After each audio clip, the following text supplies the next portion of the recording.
Hello નમસ્કાર મિત્રો, આપણી યુટ્યુબ ચેનલ ગુજરાત જીકે ગુરુ પર હું પંકજ કંજારિયા તમારું હાર્દિક સ્વાગત કરું છું। મિત્રો, આજે આપણે આ વિડીયોની અંદર મોસ્ટ આઈએમપી કહી શકાય તેવા બંધારણના અગત્યના સવાલો જે છે આપણે જોવાના છે, જે તમને આવનારી આરએમસી ક્લાર્ક હોય, એએમસી ક્લાર્ક હોય, જીપીએસસી હોય અથવા તો કોઈ પણ પરીક્ષા હોય, સીસીસીની મેન્સ પરીક્ષા હોય, તમામ પરીક્ષાની અંદર આ વિડીયો છે ખૂબ જ ઉપયોગી બની રહેવાનો છે। તો ચાલો શરૂઆત કરીએ બંધારણના અગત્યના સવાલોથી। વિડીયો શરૂ કરતાં પહેલાં આ ચેનલ પર નવા હોય તો ચેનલને સબસ્ક્રાઈબ કરી લો। વિડીયો સારો લાગે તો લાઇક કરો, તમારા મિત્રો જોડે શેર કરી શકો। તમારો કોઈ ડાઉટ હોય તો કોમેન્ટમાં જરૂર બતાવજો। બ્રિટિશ કંપનીના શાસનના કયા કાયદાથી કોલકાતાની અંદર 1774માં સૌપ્રથમ સુપ્રીમ કોર્ટની સ્થાપના થઈ હતી? કલકત્તાની અંદર સૌપ્રથમ 1774ની અંદર સુપ્રીમ કોર્ટની સ્થાપના થાય છે અને એના માટે એક અધિનિયમ આવે છે, નિયામક ધારો રેગ્યુલેટિંગ એક્ટ। સૌપ્રથમ કંપની શાસનની અંદર નિયામક ધારો લાવવામાં આવે છે, જેને રેગ્યુલેટિંગ એક્ટ કહેવામાં છે। એના અનુસંધાને 1774ની અંદર સૌપ્રથમ સુપ્રીમ કોર્ટની સ્થાપના થાય છે કલકત્તા શહેરની અંદર। આ સુપ્રીમ કોર્ટની સ્થાપના થઈ કલકત્તાની અંદર, તો આ સુપ્રીમ કોર્ટની અંદર સૌપ્રથમ ન્યાયાધીશ કોણ હતા? સૌપ્રથમ ન્યાયાધીશ કોણ હતા? જે કલકત્તાની અંદર, કલકત્તા શહેરની અંદર જે સુપ્રીમ કોર્ટની સ્થાપના થઈ એના સૌપ્રથમ મુખ્ય ન્યાયાધીશ કોણ હતા? તો એ હતા એલિજા ઇમ્પે। એલિજા ઇમ્પે જે છે ન્યાયાધીશ બને છે સુપ્રીમ કોર્ટના કલકત્તાની અંદર રેગ્યુલેટિંગ એક્ટના આધારે જે બનાવવામાં આવી હતી એ। ભારતીય સુપ્રીમ કોર્ટના સૌપ્રથમ ન્યાયાધીશ કોણ હતા? ભારતીય સુપ્રીમ કોર્ટના સૌપ્રથમ ન્યાયાધીશ કોણ હતા? તો એ હતા હરિલાલ કણિયા। ઓકે, હવે જો આમાં થોડોક ફેરફાર છે। આની અંદર જે કલકત્તાની અંદર સૌપ્રથમ સુપ્રીમ કોર્ટ સ્થાપવામાં આવી હતી જે રેગ્યુલેટિંગ એક્ટના આધારે, તો એના જે ન્યાયાધીશ હતા ને એ એલિજા એમ્પે હતા। પરંતુ જે આ જે છે ને હરિલાલ કણિયા, તે ભારત દેશ આઝાદ થયો અને ભારતનું બંધારણ અમલ થયું એ વખતની આપણે વાત કરી છે। એ આઝાદ ભારતના સુપ્રીમ કોર્ટના સૌપ્રથમ ન્યાયાધીશ હતા જે હતા હરિલાલ કણિયા હતા। ત્યાર પછી બ્રિટિશ કંપની શાસનના કયા અધિનિયમથી કંપનીના કર્મચારીઓને ભેટ સ્વીકારવાની તથા ખાનગી વેપાર પર પ્રતિબંધ મૂકવાની જોગવાઈ કરવામાં આવેલી હતી? કે બ્રિટિશ કંપની છે એના અંદર એક અધિનિયમ આવે છે અને એ અધિનિયમ દ્વારા કહેવામાં આવે છે કે જે બ્રિટિશ કંપની જે છે એમના કર્મચારીઓને ભેટ સ્વીકારવાની તથા ખાનગી વેપાર કરવા ઉપર પ્રતિબંધ મૂકવામાં આવે છે, કારણ કે તેઓ જે છે એ રિશ્વતના બદલામાં તેઓ ભેટ સ્વીકારતા, ખાનગી વેપાર કરતા વગેરે કરતા હતા। તો એ હતો આ નિયામક ધારો 1773। નિયામક ધારો 1773 અનુસંધાને એના અનુસાર બ્રિટિશ કંપનીના જે કર્મચારીઓ હતા એમને ભેટ સ્વીકારવાની અને ખાનગી વેપાર કરવા ઉપર પ્રતિબંધ મૂકી દેવામાં આવે છે। ત્યાર પછી બંગાળના સૌપ્રથમ ગવર્નર જનરલ કોણ હતા? બંગાળના સૌપ્રથમ ગવર્નર જનરલ કોણ હતા? બંગાળની વાત કરી છે, બંગાળના સૌપ્રથમ ગવર્નર જનરલ હતા વોરન હેસ્ટિંગ। વોરન હેસ્ટિંગ 1774ની અંદર જે રેગ્યુલેટિંગ એક્ટ આવે છે એના આધારે સૌપ્રથમ બંગાળના ગવર્નર જનરલ બને છે વોરન હેસ્ટિંગ। કોણ હતા? બંગાળના ગવર્નર જનરલ। બ્રિટિશ ભારતનો સૌપ્રથમ ગવર્નર જનરલ કોણ હતો? જો ઓલા બંગાળના હતા ને આ આખા ખાલી જે આપણો આ ભારત દેશ છે, માની લો કે ભારત દેશ છે અને અહીંયા આવ્યું આ બંગાળ હતું, એ સમયે બંગાળ પ્રાંત કહેવાતો। એમાં બંગાળ પ્રાંતની અંદર બિહાર, ઝારખંડ, ઓરિસ્સા આ બધું મોટાભાગના એના આસપાસના જે ઇલાકો હતો આખો બંગાળ પ્રાંત કહેવામાં, હાલનું બાંગ્લાદેશ। તો એ બંગાળના ગવર્નર જનરલ હતા એ વોરન હેસ્ટિંગ હતા। પરંતુ હવે બ્રિટિશ ભારત, આખું આ બ્રિટિશ ભારત જે છે, બ્રિટિશ ભારતના સૌપ્રથમ ગવર્નર જનરલ કોણ બને છે? તો એ હતા લોર્ડ વિલિયમ બેન્ટિંગ। 1928ની અંદર બને છે લોર્ડ વિલિયમ બેન્ટિંગ। અને આ જે છે બ્રિટિશ ભારતના સૌપ્રથમ ગવર્નર જનરલ બને છે લોર્ડ વિલિયમ બેન્ટિંગ। ભારતમાં બ્રિટિશ કંપનીના શાસનના કયા અધિનિયમ અંતર્ગત ભારતના વિસ્તારને બ્રિટિશ આધિપત્ય હેઠળનું ક્ષેત્ર ગણવામાં આવ્યું હતું? તો એ હતું પીટ્સ અધિનિયમ 1784। પીટ્સ અધિનિયમ 1784 આવે છે 1784।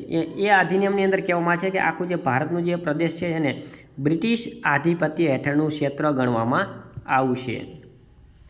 બ્રિટિશ તાજના ભારત સરકાર અધિનિયમ 1858 અંતર્ગત ભારતના પ્રથમ વાઇસરોય તરીકે કોને ઓળખવામાં આવે છે? તો ભારતના પ્રથમ વાઇસરોય કોણ હતા? તો વાઇસરોય હતા લોર્ડ કેનિંગ।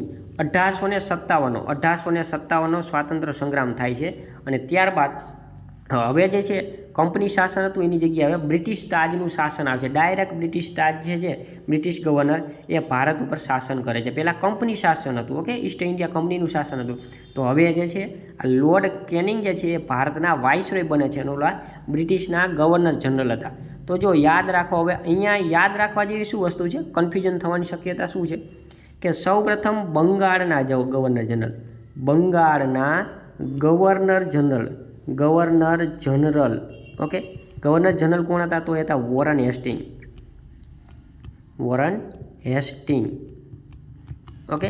પછી બ્રિટિશ ભારતના ગવર્નર જનરલ કોણ હતું? ભારતના ગવર્નર જનરલ કોણ હતું? તો એ હતા લોર્ડ વિલિયમ બેન્ટિંગ. કોણ હતું? Lord William Bentinck. અને ભારતના પ્રથમ વાઇસરોયની જો વાત કરવામાં આવે તો એ હતા લોર્ડ કેનિંગ. આ 3 વસ્તુ યાદ રાખજો. ત્યાર પછી ભારતમાં પોર્ટફોલિયો પદ્ધતિના જનક તરીકે કોને ઓળખવામાં આવે છે? સૌપ્રથમ તો પોર્ટફોલિયો પદ્ધતિ કોને કહેવાય કે માનો કે એક જ વ્યક્તિ છે એ અલગ અલગ વિભાગ અથવા ખાતાનો મંત્રી રહી શકે. માની લો કે એ વ્યક્તિ છે, તો એમને ગૃહમંત્રી પણ બનાવવામાં આવે, એમને નાણામંત્રી પણ બનાવવામાં આવે, ઓકે. તો આ 2 પદ આપ્યા, તો આને પોર્ટફોલિયો પદ્ધતિ કહેવામાં આવે છે, ઓકે. તો ભારતની અંદર પોર્ટફોલિયો પદ્ધતિના જનક હતા આ લોર્ડ કેનિંગ. ગવર્નર જનરલની કારોબારીમાં સૌપ્રથમ કયા ભારતીય સભ્યને ન્યાયિક સભ્ય તરીકે નીમવામાં આવ્યા હતા? તો ગવર્નર જનરલની કારોબારીમાં સૌપ્રથમ કયા ભારતીય સભ્યને ન્યાયિક સભ્ય તરીકે નીમવામાં આવ્યા હતા? તો એ હતા સત્યેન્દ્ર પ્રસાદ સિન્હા, SP સિન્હા તરીકે જેને ઓળખવામાં આવે છે. ભારતમાં જાહેર સેવામાં ભરતી પસંદગી માટે જાહેર સેવા આયોગની જોગવાઈ મુજબ કયા વર્ષમાં કેન્દ્રીય જાહેર સેવા આયોગની રચના કરવામાં આવી? એટલે કે એક જાતનું UPSC કહેવામાં આવે છે. તો સૌપ્રથમ UPSC મતલબ કે કેન્દ્રીય જાહેર સેવા આયોગ, યુનિયન પબ્લિક સર્વિસ કમિશન, તો એની સૌપ્રથમ કયા વર્ષમાં જાહેર કરવામાં આવી હતી? તો એ છે 1926ની અંદર. ત્યાર પછી ભારત સરકાર અધિનિયમ 1919ના કાયદાની પુનઃ ચકાસણી માટે ઇંગ્લેન્ડમાં કયું કમિશન નિમાયું? ભારત સરકાર અધિનિયમ, ઇન્ડિયન ગવર્મેન્ટ એક્ટ 1919 આવે છે અને આ કાયદાની પુનઃરચના માટે ઇંગ્લેન્ડની અંદર એક કમિશનની રચના કરવામાં આવે છે. તો આ કમિશન હતું સાયમન કમિશન. આ 1919માં કાયદો આવે છે, ભારત શાસન અધિનિયમ 1900.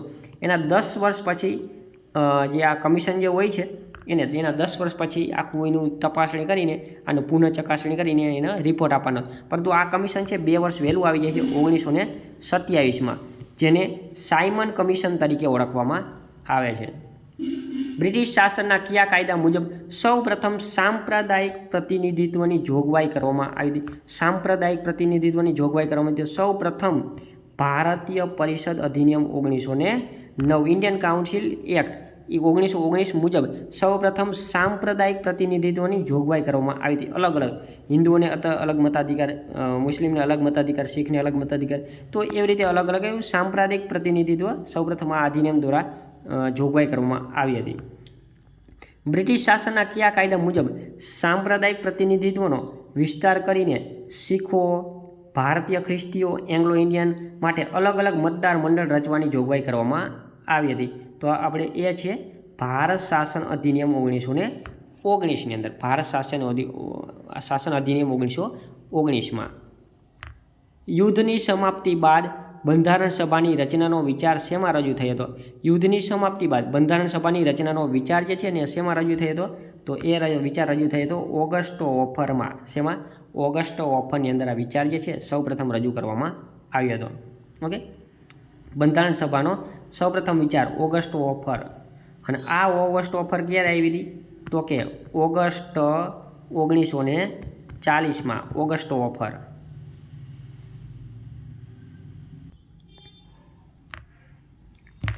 હવે આપણે આગળ જોઈએ આપણા બંધારણ સભાના MCQ. તો જો ઈસવીસન 1895માં સ્વરાજ વિધાયક પત્રિકામાં બંધારણ સભાનો સૌપ્રથમ વિચાર કોને રજૂ કર્યો હતો? 1895માં સ્વરાજ વિધાયક, યાદ રાખજો, સ્વરાજ વિધાયક પત્રિકામાં બંધારણ સભાનો સૌ પ્રથમ વિચાર કોણે રજૂ કર્યો? તો એ હતા બાળ ગંગાધર તિલક, લોકમાન્ય તિલક જેને આપણે કહીએ છીએ તે લોકમાન્ય તિલક. ઓકે, આ લોકમાન્ય તિલક જે છે ને સૌ પ્રથમ 1895માં સ્વરાજ વિધાયક પત્રકમાં બંધારણ સભાનો શેનો બંધારણ સભાનો વિચાર રજૂ કર્યો હતો. ભારતનું બંધારણ ભારતના લોકોની ઈચ્છાને અનુરૂપ હોવું જોઈએ. આવું સૌ પ્રથમ ક્યાં મહાનુભાવ ઉચ્ચાર્યું હતું કે ભારતનું બંધારણ જે છે એ મહાત્મા ગાંધીજીએ કીધું કે ભારતનું બંધારણ લોકોના ઈચ્છાને અનુરૂપ હોવું જોઈએ. આ વર્ડ તમારે પકડવાનો છે ખાસ. ભારતના બધા જ પક્ષોને માન્ય હોય તેવું બંધારણ બનાવવાનો સૌ પ્રથમ પ્રયાસ કોને કર્યો? કે ભારતનું બંધારણ બધા જ પક્ષોને માન્ય હોય ને તેવું બંધારણ બનાવવાનો સૌ પ્રથમ પ્રયાસ કોને કર્યો? તો એ કર્યો હતો મોતીલાલ નેહરુએ. મોતીલાલ નેહરુ, જેને નેહરુ રિપોર્ટ તરીકે પણ ઓળખવામાં આવે છે. ભારતના બંધારણની બ્લુપ્રિન્ટ તરીકે કોને ઓળખવામાં આવે છે? તો ભારતના બંધારણની બ્લુપ્રિન્ટ તરીકે નેહરુ અહેવાલને ઓળખવામાં આવે છે. જ્યારે અંગ્રેજોએ એવું કીધું કે ભારતના લોકો છે એવું બંધારણ બનાવે કે જે બધા જ પક્ષોને મંજૂર હોય, બધા જ પક્ષોને એમાં સમાવેશ કરી લે એવું બંધારણ બનાવે. તો ત્યારે મોતીલાલ, આપણે જે અહીંયા આજે ઓફર જે હતી સ્વીકારી લેવામાં છે, અને મોતીલાલ નેહરુ, ઓકે, મોતીલાલ નેહરુની અધ્યક્ષતામાં એક કમિટી બનાવવામાં આવે છે અને બંધારણનું એક ડ્રાફ્ટ બનાવવામાં આવે છે, જેને નેહરુ અહેવાલ પણ કહેવામાં આવે છે, જેને ભારતના બંધારણની બ્લુપ્રિન્ટ તરીકે ઓળખવામાં આવે છે. બંધારણ સભાની રચના માટે બ્રિટિશ સરકારની કઈ યોજના અંતર્ગત કરવામાં હતી? તો બંધારણ સભાની રચના જે છે એ બ્રિટિશ સરકારની કેબિનેટ મિશન યોજના 1946 અંતર્ગત ભારતના બંધારણ સભાની રચના કરવામાં આવી હતી. બંધારણ સભાના સભ્યોની સંખ્યા વસ્તીની ધોરણે કેવી રીતે કરવામાં આવી હતી? તો ભારતના બંધારણ સભાની સંખ્યા જે છે 10 લાખની વસ્તી એક સભ્ય, કેટલા? 10 લાખની વસ્તી હોય ત્યારે એક સભ્યની નિમણૂક કરવામાં આવી હતી. આઝાદી પહેલાં બંધારણ સભાના સભ્યોની સંખ્યા કેટલી હતી? તો આઝાદી પહેલાં બંધારણ સભાના સભ્યોની સંખ્યા જે હતી 389. કેટલા? 389. અને પછી આઝાદી પછી કેટલી થઈ ગઈ? 299. ઓકે, 299. 90 જેટલી સંખ્યા જે છે એ પાકિસ્તાનમાં જતી રહે છે. આઝાદી પછી બંધારણ સભાના સભ્યોની સંખ્યા કેટલી થઈ ગઈ છે? તો આઝાદી પછી બંધારણ સભાના સભ્યોની સંખ્યા થઈ જાય છે 299. કેટલી? 299. પહેલાં કેટલી હતી? 389. એવું થઈ ગઈ કેટલી? 299. ત્યારબાદ છે બંધારણ સભામાં સૌથી વધુ સભ્યો ધરાવતું દેશી રજવાડું કયું હતું? બંધારણ સભામાં સૌથી વધુ સભ્યો ધરાવતું દેશી રજવાડું કયું હતું? તો દેશી રજવાડું કયું હતું? તો એ હતું મૈસૂર રજવાડું. ઓકે, રજવાડાની વાત કરી છે. સૌથી વધારે સભ્યો ધરાવતું રજવાડું કયું હતું? તો કે મૈસૂર રાજ્ય હતું. મૈસૂર રાજ્ય. ઓકે, હાલમાં એને આપણે કર્ણાટક કહીએ છીએ. અને બંધારણ સભામાં સૌથી વધુ સભ્યો ધરાવતો બ્રિટિશ પ્રાંત કયો હતો? તો પ્રાંતની જ્યારે વાત કરવામાં આવે ત્યારે એ તો સંયુક્ત પ્રાંત, જેને આપણે અત્યારે યુપી કહીએ છીએ. અને રજવાડું કહેતો મૈસૂર. બંધારણ સભામાં મહિલાઓની સભ્યોની સંખ્યા કેટલી હતી? ભારતના બંધારણ સભામાં કેટલી મહિલાઓ હતી? તો બંધારણ સભાની અંદર ટોટલ 15 જેટલી મહિલાઓ હતી. કેટલી? 15 જેટલી મહિલાઓ હતી. બંધારણ સભામાં મહિલા સભ્યોમાં અધ્યક્ષ સ્થાને કઈ ગુજરાતી મહિલા સભ્ય હતો? જ્યાં 15 મહિલાઓ હતી ને એની એક અધ્યક્ષ હતી, અને એ અધ્યક્ષ જે હતી ને એ હતી આપણી ગુજરાતી મહિલા, અને એનું નામ હતું હંસાબેન મહેતા. હંસાબેન મહેતા જે છે, આ 15 મહિલાઓ હતી 15 જે મહિલાઓ હતી બંધારણ સભામાં, આ 15 મહિલાઓની પાસે અધ્યક્ષ હતી એ હંસાબેન મહેતા હતી. બંધારણ સભામાં એંગ્લો ઇન્ડિયનનું પ્રતિનિધિત્વ કોણે કર્યું હતું? તો બંધારણ સભામાં એંગ્લો ઇન્ડિયનનું પ્રતિનિધિત્વ છે એ ફ્રેન્ક એન્થનીએ કર્યું હતું. કોને? ફ્રેન્ક એન્થની છે, એમણે બંધારણ સભામાં એંગ્લો ઇન્ડિયનનું પ્રતિનિધિત્વ કર્યું હતું. ભારત દેશ માટે સૌ પ્રથમ બંધારણ સભા રચવાની માંગણી કોણે કરી હતી? તો ભારત દેશ માટે સૌપ્રથમ બંધારણ સભા રચવાની માંગણી જે છે એ M.N. રોય, કોણે? M.N. રોય જે છે એમના દ્વારા કરવામાં આવી હતી, જેને માનવેન્દ્રનાથ રોય કહેવામાં આવે છે, માનવેન્દ્રનાથ રોય. બંધારણ સભાની પ્રથમ બેઠક ક્યારે યોજાય? આપણી જે બંધારણ સભા જે છે એની પ્રથમ બેઠક ક્યારે યોજાય છે? તો સૌ પ્રથમ બેઠક યોજાય છે 9 ડિસેમ્બર 1946.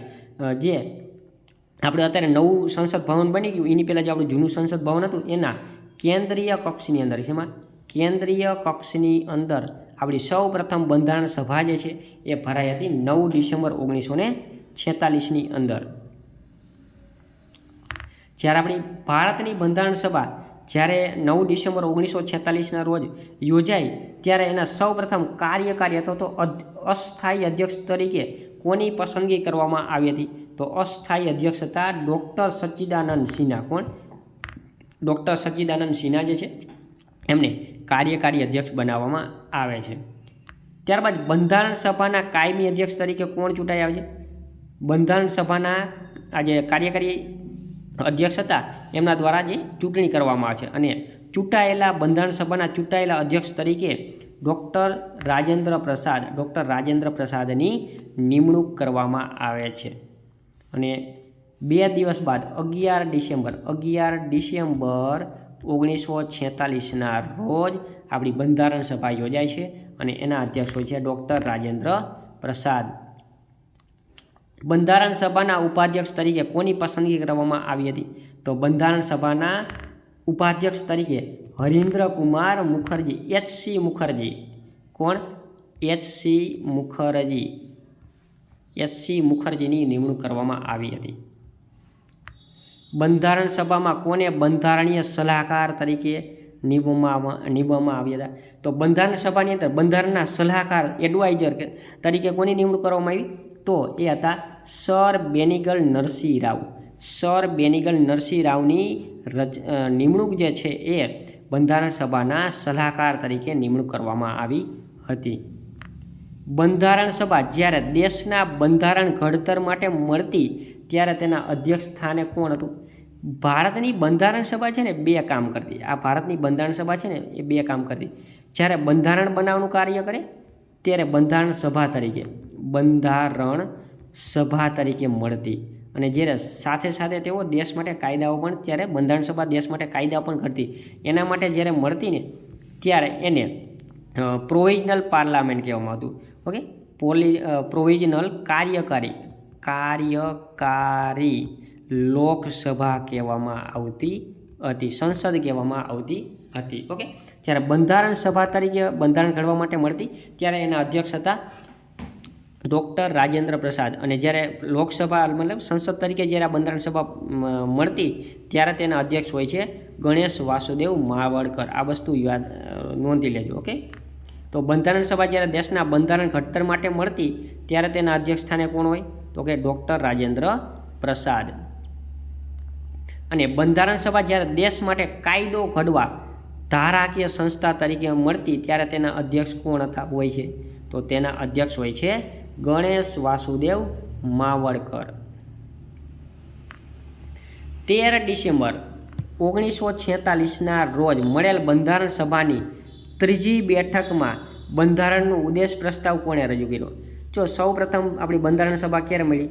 તો કે 9 ડિસેમ્બર 1946માં, પછી 11 ડિસેમ્બર 1946માં એમાં કાયમી અધ્યક્ષ ચૂંટાયા અને 13 ડિસેમ્બરે જ્યારે આપણી બંધારણ સભા યોજાય છે 13 ડિસેમ્બર 1946માં ત્યારે એક જવાહરલાલ નહેરુ દ્વારા ઉદ્દેશ્ય પ્રસ્તાવ રજૂ કરવામાં આવે છે અને આ જ ઉદ્દેશ્ય પ્રસ્તાવ જે છે પાછળથી ભારતના બંધારણનું આમુખ બને છે.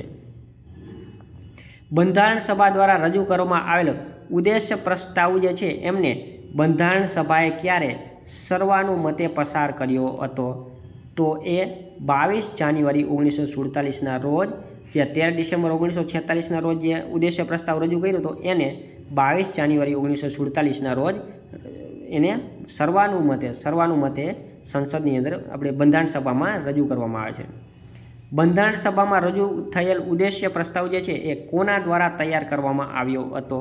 તો આ ઉદ્દેશ્ય પ્રસ્તાવ જે છે એ sir Benegal Narasimha Rau, sir BN Rau દ્વારા ઉદ્દેશ્ય પ્રસ્તાવ જે છે એ તૈયાર કરવામાં આવ્યો હતો, પરંતુ રજૂ કર્યો કોણે?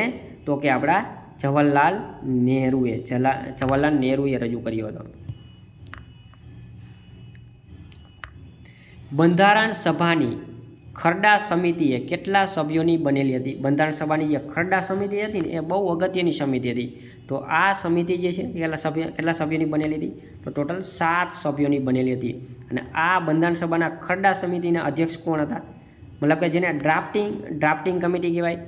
ઓકે, ડ્રાફ્ટિંગ કમિટી કહેવાય અથવા તો ખરડા સમિતિ કહેવાય, મુસદ્દા સમિતિ કહેવાય. તો આના અધ્યક્ષ હતા doctor BR Ambedkar, doctor Bhimrao Ambedkar. કયા ગુજરાતી સાહિત્યકાર બંધારણ સભાની ખરડા સમિતિના સભ્ય બન્યા હતા? તો એ હતા કનૈયાલાલ માણેકલાલ મુનશી જે છે ગુજરાતના પ્રસિદ્ધ સાહિત્યકાર હતા અને તેઓ બંધારણની ખરડા સમિતિના અધ્યક્ષ હતા. બહુ અગત્યની સમિતિ હતી આ. બંધારણની મુસદ્દા સમિતિની બેઠકો કેટલા દિવસ મળી હતી? તો બંધારણની મુસદ્દા સમિતિ જે છે ટોટલ 141 દિવસ સુધી મળી હતી. બંધારણ સભા દ્વારા તૈયાર કરવામાં આવેલા મુસદ્દાને કુલ કેટલા વાંચનમાંથી પસાર કરવામાં આવ્યું હતું? ટોટલ 3 વાંચનમાંથી પસાર કરવામાં આવ્યું હતું. ભારતમાં 26 નવેમ્બરને શા માટે કાયદા દિન તરીકે ઉજવવામાં આવે છે? કારણ કે તે દિવસે બંધારણ સભાએ આપણું બંધારણ જે છે અપનાવ્યું હતું 26 નવેમ્બર 1949ના રોજ. એટલા માટે આપણે આને કાયદા દિવસ તરીકે ઉજવીએ છીએ.